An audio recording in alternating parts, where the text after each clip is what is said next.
Hi everyone. Sainik school entrance exam సంబంధించి result అయితే వచ్చింది. అలాగే ఈ రిటన్ ఎగ్జామ్ రిజల్ట్ లో ఎవరైతే క్వాలిఫై అయ్యారో క్వాలిఫై అయిన ప్రతి ఒక్కరు కూడా సైనిక్ ఈ కౌన్సిలింగ్ అయితే అప్లై చేసుకోవాలి. అండ్ ఈ సైనిక్ ఈ కౌన్సిలింగ్ సంబంధించి డేట్స్ అయితే వచ్చేసాయి.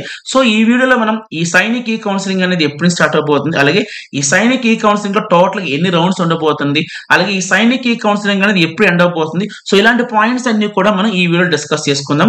సో దానికన్నా ముందుగా చాలా మంది పేరెంట్స్ అడుగుతున్న డౌట్ ఏంటంటే, సార్ అసలు ఈ కౌన్సిలింగ్ అంటే ఏంటి అని చెప్పి అడుగుతున్నారు. సో మన అందరం కూడా సింపుల్ గా మాట్లాడుకుందాం. అసలు ఈ కౌన్సిలింగ్ అంటే ఏంటో సింపుల్ గా అర్థమయ్యేలా మాట్లాడుకుందాం. మనకి 2 years బ్యాక్ వరకు, అంటే 2 సంవత్సరాల క్రితం వరకు కూడా మనకి సైనిక్ స్కూల్ సెలక్షన్ ప్రాసెస్ ఎలా ఉండేదంటే, మనం అప్లై చేసేటప్పుడు కేవలం ఒకే ఒక స్కూల్ అనేది మనం సెలెక్ట్ చేసుకోవాలి. సో నేను చెప్తుంది అంటే 2 సంవత్సరాల క్రితం సెలక్షన్ ప్రాసెస్ ఎలా ఉండేదో అది చెప్తున్నాను. సో అప్పుడు మనం 2 సంవత్సరాల క్రితం అప్లై చేసేటప్పుడు ఒకే ఒక స్కూల్ అనేది సెలెక్ట్ చేసుకుంటాం. సో ఎగ్జామ్ అయిన తర్వాత మన పిల్లలకు వచ్చి మార్కులు పెట్టి మనం ఏ స్కూల్ అయితే సెలెక్ట్ చేసుకుంటాం ఆ స్కూల్ ఒకవేళ మెరిట్ లో ఉంటే సీట్ ఇచ్చారు, లేదంటే లేదు. ఇది ప్రాసెస్ అనేది అక్కడితో ఎండ్ అయిపోయింది. బట్ లాస్ట్ ఇయర్ నుంచి ఏం చేశారంటే సైనిక్ స్కూల్ వాళ్ళు ఈ కౌన్సిలింగ్ అనే దాన్ని ప్రవేశపెట్టారు, అంటే ఇంట్రడ్యూస్ చేశారు. సో ఈ కౌన్సిలింగ్ ఉపయోగించి మనం లాస్ట్ ఇయర్ నుంచి ఏం చేస్తున్నామంటే కొన్ని స్కూల్స్ అనేది సెలెక్ట్ చేసుకుంటాం. అంటే 10 కానీ 15 కానీ ఇండియా మొత్తం మీద సైనిక్ స్కూల్లో మనకి నచ్చినవి ఒక 10 కానీ 15 కానీ ఇంకా చెప్పండి కొన్ని స్కూల్స్ అనేవి మనం సెలెక్ట్ చేసుకుంటాం. సో అది రౌండ్ 1 అంటారు. సో వీళ్ళు ఏం చేస్తారు, మన పిల్లలకు వచ్చి మార్కులు పెట్టి, అలాగే మనం ఎన్ని స్కూల్స్ అయితే సెలెక్ట్ చేసుకుంటాం ఆ స్కూల్స్ లో మన మార్కులు పెట్టి మెరిట్ లో చూస్తారు. ఒకవేళ మనం సెలెక్ట్ చేసిన స్కూల్లో ఏదైనా స్కూల్లో మన పిల్లలకు వచ్చిన మార్కులు మెరిట్ లో ఉంటే సీట్ ఇస్తారు. ఒకవేళ మెరిట్ లో లేకపోతే సీట్ అనేది ఎవరు సీట్ ఇవ్వకపోయినా పర్లేదు, మళ్ళీ మనం రౌండ్ 2 లో కూడా పార్టిసిపేట్ చేయొచ్చు. రౌండ్ 2 లో కూడా సేమ్ ప్రాసెస్, అంటే రౌండ్ 1 లో ఏదైతే జరిగిందో రౌండ్ 2 లో కూడా మనకి అదే రిపీట్ జరుగుతుంది. ఏంటి, మళ్ళీ మనం లాగిన్ అవుతాము, సైనిక్ ఈ కౌన్సిలింగ్ అనే ఆప్షన్ ఉపయోగించి లాగిన్ అవుతాము. లాగిన్ అయ్యి మళ్ళీ మనం కొన్ని స్కూల్స్ అయినా సెలెక్ట్ చేసుకుంటారు. మళ్ళీ వాళ్ళు ఏం చేస్తారు, మన పిల్లలకు వచ్చి మార్కులు పెట్టి మళ్ళీ మనం ఎన్ని స్కూల్స్ సెలెక్ట్ చేసుకుంటాం ఆ స్కూల్స్ మెరిట్ లో చూస్తారు. ఒకవేళ అక్కడ కూడా మన పిల్లలకు సంబంధించి సీట్ రాలేదు అనుకోండి, మళ్ళీ మనం ఏం చేయొచ్చు, రౌండ్ 3 పార్టిసిపేట్ చేసుకోవచ్చు. సో ఇలా రౌండ్ 1, రౌండ్ 2, రౌండ్ 3 అలా పార్టిసిపేట్ చేసుకుంటూ ఉండొచ్చు. సో దీనివల్ల ఉపయోగం ఏంటంటే, లాస్ట్ 2 years తో కంపేర్ చేసుకుంటే, అంటే ఇంతకు ముందు దాంతో కంపేర్ చేసుకుంటే ఈసారి సైనిక్ స్కూల్ లో సీట్ వచ్చే ఛాన్సెస్ అనేవి ఎక్కువ. సింపుల్ గా మాట్లాడాలంటే ఈ కౌన్సిలింగ్ గురించి ఇదండి. క్లియర్ గా అర్థమైంది కదండి. ఓకే, ఇప్పుడు ఏం చేద్దాము, అసలు ఈ కౌన్సిలింగ్ అనేది ఎప్పుడు స్టార్ట్ అవబోతుంది, అలాగే ఎన్ని రౌండ్స్ ఉంటాయి, ఈ పాయింట్స్ అన్ని కూడా మాట్లాడుకుందాం. ఒకసారి చూద్దామండి. ఇదిగోండి, ఆల్రెడీ సైనిక్ ఈ కౌన్సిలింగ్ సంబంధించి షెడ్యూల్ అయితే వచ్చేసింది చూడండి. అండ్ ఇంకొక పాయింట్ చెప్తాను ఏంటంటే, లాస్ట్ ఇయర్ తో కంపేర్ చేసుకుంటే ఈ ఇయర్ అనేది స్టూడెంట్స్ ఒకవేళ మార్కులు కొంచెం అటు ఇటుగా తక్కువగా వచ్చినా పర్లేదు, న్యూ సైనిక్ స్కూల్స్ లో అయితే మాత్రం సీట్ వచ్చే ఛాన్సెస్ ఎక్కువ. ఎందుకు సార్ ఎలా మాట్లాడుతున్నారు సార్ చెప్తాను. న్యూ సైనిక్ స్కూల్స్ మనకి లాస్ట్ ఇయర్ ఎన్ని ఉండేవి, 19. ఈసారి ఏం చేశారు, ఆ 19 సైనిక్ స్కూల్స్ కాకుండా ఇంకొక 21 న్యూ సైనిక్ స్కూల్స్ కి పర్మిషన్ ఇచ్చారు. సో లాస్ట్ ఇయర్ 19 స్కూల్స్, ఈ ఇయర్ ఒక 21, టోటల్ గా 40 న్యూ సైనిక్ స్కూల్స్. అలాగే ఓల్డ్ సైనిక్ స్కూల్స్ అంటే 33. సో టోటల్ గా కలిపితే 40 + 33 73 సైనిక్ స్కూల్స్ ఉన్నాయన్నమాట. సో లాస్ట్ ఇయర్ తో కంపేర్ చేసుకుంటే ఈ ఇయర్ అనేది మార్క్స్ కొంచెం అటు ఇటుగా వచ్చిన సీట్ వచ్చే ఛాన్సెస్ ఎక్కువ. అదేంటి, ఓల్డ్ సైనిక్ స్కూల్స్ కాదు, న్యూ సైనిక్ స్కూల్స్ లో సీట్ వచ్చే ఛాన్సెస్ ఎక్కువ. ఒకసారి మీకు ఆ లిస్ట్ చూపిస్తాను రండి. సో అందుకే మిమ్మల్ని అందరూ అదే అడుగుతాను. సో క్వాలిఫైడ్ వచ్చిన ప్రతి ఒక్కరు కూడా దయచేసి ఈ కౌన్సిలింగ్ అప్లై చేసుకోండి. మీకు డౌట్ వచ్చి ఉంటుంది, సార్ న్యూ సైనిక్ స్కూల్స్ బాగుంటాయి సార్. బాగానే ఉంటాయండి, ఎందుకంటే మన లాస్ట్ ఇయర్ స్టార్ట్ అయినాయి కాబట్టి కొంతమంది నేను ఇన్ఫర్మేషన్ తీసుకున్నాను, చాలా బాగున్నాయి అంటే అక్కడ, అంటే లైక్ ఎడ్యుకేషన్ కానీ ఫుడ్ కానీ ఏదైనా చాలా బాగుందని చెప్పి వాళ్ళు చెప్పారు. ఒకసారి లిస్ట్ చూద్దాం. దాటిపోయినా ఒక్కసారి అండి, లేదు క్రాస్ అయిపోయాను. సో ఒకసారి లిస్ట్ చూద్దాం. ఇదిగోండి, ఇది ఇంపార్టెంట్. సో నేను మళ్ళీ రిపీట్ చేస్తున్నాను. మనకి ఓల్డ్ సైనిక్ స్కూల్స్ అనేవి, అంటే ఎగ్జిస్టింగ్ సైనిక్ స్కూల్స్ అనేవి 33 ఉన్నాయి. ఆ 33 పడుతుంది. ఇదిగోండి, ఆంధ్రప్రదేశ్ తీసుకుంటే సైనిక్ స్కూల్ కలికిరి, సైనిక్ స్కూల్ కోరుకొండ, ఈ రకంగా ఇదిగోండి. సో టోటల్ ఎన్ని స్కూల్స్ ఉన్నాయి చూడండి, ఇదిగోండి 33 సైనిక్ స్కూల్స్. ఇవి old Sainik schools. Next last year ఏం చేశారు, 2023లో ఏం చేశారంటే ఒక 19 సైనిక్ స్కూల్స్ కి కొత్తగా ప్రవేశపెట్టారు. ఇదిగోండి ఆ 19 సైనిక్ స్కూల్స్ ఇవి. So list of approved new Sainik schools in partnership mode. ఇదిగోండి, మనకు last year Andhra Pradesh Adani school కి అయితే సైనిక్ స్కూల్ కింద పర్మిషన్ ఇచ్చారు. అలాగే ఇక్కడ చూడండి, మన దగ్గర ఉన్న స్టేట్స్ చూద్దాం. తమిళనాడు వికాస్ స్కూల్ చాలా అంటే చాలా బాగుంటుందండి, ఎందుకంటే లాస్ట్ ఇయర్ నుంచి రన్ అవుతున్నాయి కాబట్టి వాటి యొక్క ఫీడ్బ్యాక్ తీసుకుని నేను మాట్లాడతాను, అంతకుమించి ఏం లేదండి. నెక్స్ట్ కర్ణాటకలో స్కూల్స్ కూడా బాగుంటుంది. కర్ణాటక స్టేట్ ఎక్కడ ఉంది, ఇదిగోండి కర్ణాటకలో ఇది బాగుంటుంది. సంగోలి రాయన స్కూల్ కూడా చాలా బాగుంటుంది. సో ఈ విధంగా సార్ మా పిల్లలకి ఏ సైనిక్ స్కూల్ అయినా పర్లేదు అనుకునే పేరెంట్స్ ఏం చేస్తారంటే, మార్క్స్ తక్కువ వచ్చినా పర్లేదు మీరు మాత్రం అప్లై చేయండి. ఇవేంటి లాస్ట్ ఇయర్ ఇచ్చిన 19 ఉన్నాయి కదా, ఈ 19 స్కూల్స్. నేనేం చెప్తున్నా, ఈ సంవత్సరం ఇంకొక 21 న్యూ సైనిక్ స్కూల్స్ కి అయితే గ్రాంట్ పర్మిషన్ అయితే ఇచ్చారు. ఎందుకండి లిస్ట్ ఆఫ్ రీసెంట్ అంటే ఈ మధ్య లిస్ట్ ఆఫ్ రీసెంట్లీ ఎప్పుడు 21 new Sainik schools in partnership mode. So ఈసారి చూసుకోండి, మన ఏపీకి ఏమైనా ఇచ్చారో చూడండి. ఏపీ ఎక్కడ లేదు, ఎందుకంటే ఇదంతా కూడా ఆల్ఫాబెటికల్ ఆర్డర్లో ఇచ్చారు కాబట్టి ఏపీ లేదు. బీహార్ లో ఇచ్చారు, గుజరాత్ లో అయితే 1, 2, 3, 4 స్కూల్స్ ఇచ్చారు, హర్యానా నుంచి ఒక స్కూల్ ఇచ్చారు, హిమాచల్ ప్రదేశ్, కర్ణాటక నుంచి. సో ఇలాంటి మీరు ఇదిగోండి ఇలాంటి స్కూల్స్ మీరు మైండ్ లో పెట్టుకోండి. ఎందుకంటే కర్ణాటక కానివ్వండి, తమిళనాడు కానివ్వండి, ఇవంతా కూడా మనకి దగ్గర ఉండే స్టేట్స్ అంతే కదండి. కర్ణాటక ఇదిగో నేషనల్ ఇంగ్లీష్ మీడియం స్కూల్ దీని పర్మిషన్ ఇచ్చారు. కేరళ కూడా పర్లేదు మనకు దగ్గర ఒక రకంగా చెప్పాలంటే. నెక్స్ట్ మహారాష్ట్ర కూడా చాలా మంచి. లాస్ట్ ఇయర్ మా ఇన్స్టిట్యూట్ నుంచి అయితే ఒక స్టూడెంట్ అయితే వెళ్ళాడు మహారాష్ట్రకి, బట్ ఈ స్కూల్ కాదు, ఎస్కే ఇంటర్నేషనల్ ఇది వెళ్ళాడు. సో ఈసారి మహారాష్ట్ర నుంచి 2 స్కూల్స్ పర్మిషన్ ఇచ్చారు. నెక్స్ట్ ఉత్తరప్రదేశ్ నుంచి ఇచ్చారు. సో ఇదండి. సో టోటల్ గా old schools 33, new Sainik schools అన్ని 40 + 30 73 సైనిక్ స్కూల్స్. ఓ రకంగా మంచి ఆపర్చునిటీ. అంటే మీలో ఎవరైతే మీ పిల్లల్ని సైనిక్ స్కూల్లోనే చదివించాలనుకున్నారో this is the best opportunity. So దయచేసి స్కిప్ చేయకుండా అందరూ అప్లై చేయండి. ఇక్కడ దాకా అదే ఎందుకండి. నెక్స్ట్ ఇప్పుడు ఏం మాట్లాడుతున్నా, డేట్స్ గురించి మాట్లాడాలి. ఎస్ చూద్దాం డేట్స్ ఏది, ఇదిగోండి.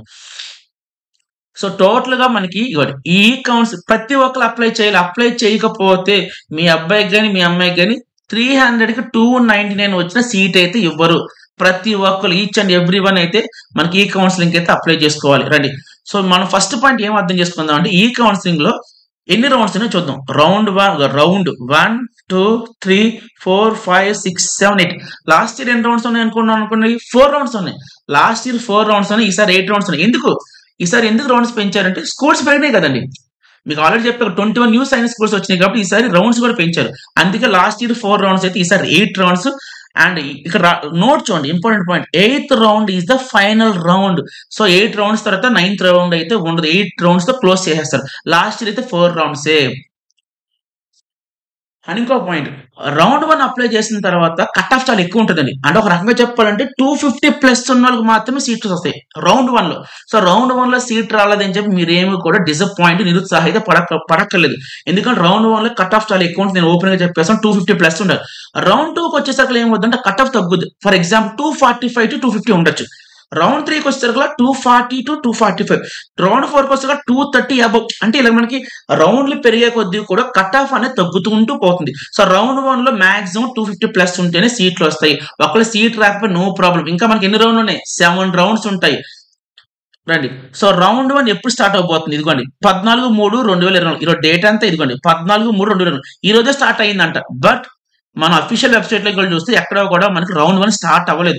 బట్ ఈ షెడ్యూల్ ప్రకారం ఏం చేస్తారు, రౌండ్ 1 ఈ రోజు స్టార్ట్ అయిపోద్దని చెప్పారు. బట్ మీకు అది కూడా చూపిస్తాను, లాగిన్ అయి చూపిస్తాను ఎక్కడ స్టార్ట్ అవ్వలేదు. ఇదిగోండి. సో 14/3/2024 అంటే ఈ రోజు స్టార్ట్ అవబోతుంది. మీరేం చేయాలి, లాగిన్ అయిపోయి కొన్ని స్కూల్స్ అని సెలెక్ట్ చేసుకోవాలి. ఎప్పుడు వరకు లాస్ట్ డేట్, ఎప్పుడు రౌండ్ 1 లాస్ట్ డేట్ 16/3/2024. సో ఈ రోజు 14/3/2024 తారీఖున రౌండ్ 1 స్టార్ట్ అవుతుంది. 16/3/2024 తారీఖున రౌండ్ 1 అయితే క్లోజ్ అవుతుంది. క్లియర్. తర్వాత రౌండ్ 1 అంతా మనం అప్లై చేసిన తర్వాత రిజల్ట్ కూడా చూడాలి కదా. ఇదిగోండి రిజల్ట్ ఎప్పుడు వస్తుంది, రిజల్ట్ డేట్ ఇదిగోండి. రిజల్ట్ అనేది 23/3/2024. సో రిజల్ట్ వచ్చిన తర్వాత మీరు మీ పిల్లలకి ఇచ్చిన సీట్ అనేది యాక్సెప్ట్ చేయాలి. లేదు అంటారా నాట్ యాక్సెప్ట్ అంటే రీకన్సిడర్ కొట్టాలి. ఇదిగోండి 22/3/2024 కల్లా మీరు చెప్పాలి, మీరు యాక్సెప్టెన్స్ చెప్పాలి, మాకు ఈ స్కూల్ కావాలా వద్దని ఈ డేట్ లోపు చెప్పాలి. సో తర్వాత ఏంటి, ఇదిగోండి verification of documents and medicals 25/3/2024. So last fee కడతానికి లాస్ట్ డేట్ ఇది గుర్తుపెట్టుకుని. సో రౌండ్ 1 ఇక్కడ అయిపోద్ది. సో రౌండ్ 1 లో కొంతమందికి సీట్లు అప్లై చేసిన వాళ్ళలో కొంతమందికి సీట్లు వస్తాయి, కొంతమందికి సీట్లు రావు. సో ఎవరికైతే సీట్లు రావో, అలాగే ఎవరికైతే సైనిక్ రౌండ్ 1 లో స్కూల్ వచ్చి కూడా నచ్చలేదో వాళ్ళందరూ కూడా రౌండ్ 2 లో పార్టిసిపేట్ చేయొచ్చు. మళ్ళీ ఇంకోసారి చెప్పి జాగ్రత్త ఉండి. సో రౌండ్ 1 ఒక 100 మంది అప్లై చేస్తారు అనుకుందాం. ఫర్ ఎగ్జాంపుల్ 100 మందికి సీట్లు ఇచ్చేస్తారా, ఎవరు కదా, దాంట్లో కూడా మెరిట్ ప్రకారం ఇస్తారు 100 మంది కూడా. ఆ 100 మందిలో 50 మందికి సీట్లు వచ్చినాయి అనుకుందాం, 50 మందికి రాలా. ఆ రాని 50 మందికి కూడా రౌండ్ 2కి అప్లై చేసుకోవచ్చు. నెక్స్ట్ ఎవరికైతే రౌండ్ 1 లో 50 మందికి సీట్లు ఎవరికైతే వచ్చినాయో దాంట్లో ఒక 10 మందికి వాళ్ళకి వచ్చిన స్కూల్ వాళ్ళకి నచ్చలేదు. ఫర్ ఎగ్జాంపుల్ తమిళనాడు స్కూల్ వాళ్ళకి వచ్చింది అనుకుందాం, వాళ్ళకి నచ్చలేదు. వాళ్ళు ఏం చేయొచ్చు, ఆ స్కూల్ రీకన్సిడర్ అనే ఆప్షన్ కొట్టేసి, అంటే నాట్ యాక్సెప్ట్ అని కొట్టేసి మళ్ళీ రౌండ్ 2 లో వాళ్ళు పార్టిసిపేట్ చేసుకోవచ్చు. అంటే రౌండ్ 1 లో మీకు ఏదైనా స్కూల్ కనుక అలర్ట్ చేస్తే వాళ్ళు ఏం బలవంతం చేయరు, ఇదే స్కూల్ తీసుకోవాలని చెప్పి బలవంతం అయితే చేయరు. మీకు నచ్చితే యాక్సెప్ట్ చేయండి, నచ్చలేదు అనుకోండి రీకన్సిడర్ అనే ఆప్షన్ కొట్టండి. రీకన్సిడర్ ఆప్షన్ పడడం వల్ల మీరు రౌండ్ 2లో కూడా పార్టిసిపేట్ చేసుకోవచ్చు. సో రౌండ్ 2లో కూడా సేమ్ ప్రాసెస్ ఏంటి, మళ్ళీ మీ పిల్లల అప్లికేషన్ నంబర్ ఇలాంటివన్నీ కూడా యూజ్ చేసి లాగిన్ అయ్యి మళ్ళీ సేమ్ కొన్ని స్కూల్స్ అయినా సెలెక్ట్ చేసుకుంటాము. అంతా అయిపోయిన తర్వాత ఇదిగోండి మళ్ళీ రిజల్ట్ ఇస్తారు. సో రిజల్ట్ లో ఒకవేళ మనకి ఏ స్కూల్ కూడా అలర్ట్ కాకపోతే మళ్ళీ రౌండ్ 3 పార్టిసిపేట్ చేయాలి. రౌండ్ 4 ఈ రకంగా మనకి పిల్లలకి సీట్ వచ్చేదాకా అలాగే రౌండ్స్ అయ్యేదాకా కూడా మనం పార్టిసిపేట్ చేస్తూనే ఉండొచ్చు. నేను మళ్ళీ చెప్తాను, 73 సైనిక్ స్కూల్స్ 33 సైనిక్ స్కూల్స్ కి అయితే మాత్రం పెద్ద కాంపిటీషన్ ఉంటుందండి. దాంట్లో తక్కువ మార్కులతో సీట్ వస్తుందా అంటే చెప్పలేం. కానీ న్యూ సైనిక్ స్కూల్స్ లో మాత్రం ఒకవేళ మీ పిల్లలకు సంబంధించి మార్కులు కొంచెం అటు ఇటుగా తక్కువ వచ్చినా పర్లేదండి, ఎస్పెషల్లీ ఎస్సీ అండ్ ఎస్టీ వాళ్ళకి. సో కొంచెం మార్కులు అటు ఇటుగా వచ్చినా సరే మీరు మాత్రం అప్లై చేసుకోండి, మంచి స్కూల్స్ ఇవి కూడా. సో ఈ విధంగా సైనిక్ ఈ కౌన్సిలింగ్ అనేది అప్లై చేయవలసి ఉంటుంది.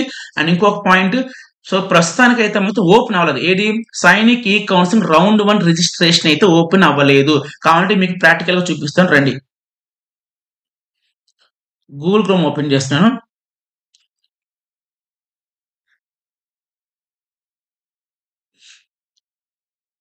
AISSAC ఇది కొట్టాలి మీరు, AISSAC ఇది కొట్టండి, క్లిక్ చేయండి. నెక్స్ట్ దీని మీద క్లిక్ చేయండి. ఇదిగోండి హోమ్ లోకి వెళ్ళాలి. ఇదిగోండి ఇక్కడ చూసారా క్యాండిడేట్ యాక్టివిటీస్ లో చూసుకోండి. ఇక్కడ చూసారా kindly visit portal regularly for latest update. మనకి యాక్చువల్లీ ఇక్కడ ఏం స్టార్ట్ అవుతుందంటే, ఇక్కడ ఒకవేళ రిజిస్ట్రేషన్ స్టార్ట్ అయితే మనకి ఇక్కడ ఏం చూపిస్తారంటే న్యూ రిజిస్ట్రేషన్ అనే ఒక చిన్న ట్యాబ్ వస్తుంది, అది క్లిక్ చేయాలి. ప్రస్తుతానికి అయితే మాత్రం రౌండ్ 1 ఈ కౌన్సిలింగ్ అయితే స్టార్ట్ అవ్వలేదు. స్టార్ట్ అవ్వగానే మళ్ళీ మీ అందరికీ కూడా నేను ఇన్ఫార్మ్ చేస్తాను. అండ్ అలాగే ఎలాగ అప్లై చేసుకోవాలో, ఎలా స్కూల్స్ అనేవి ఎలా సెలెక్ట్ చేసుకోవాలి, ఇదంతా కూడా మీకు నేను ఒక వీడియో చేసి పెడతాను. ఎప్పుడు వన్స్ స్టార్ట్ అయిన తర్వాత మీరేం వరి అవ్వకలేదు, ప్రతిదీ కూడా మీకు ప్రాక్టికల్ గా చేసి చూపిస్తాను. సో వీడియో అయితే మాత్రం అందరికి అర్థమని చెప్పి అనుకుంటున్నాను. వీడియో లైక్ చేయండి, కామెంట్ చేయండి, అలాగే మన ఛానల్ ఎవరైనా సబ్స్క్రైబ్ చేయండి, ఛానల్ సబ్స్క్రైబ్ చేయండి. Thank you so much and bye.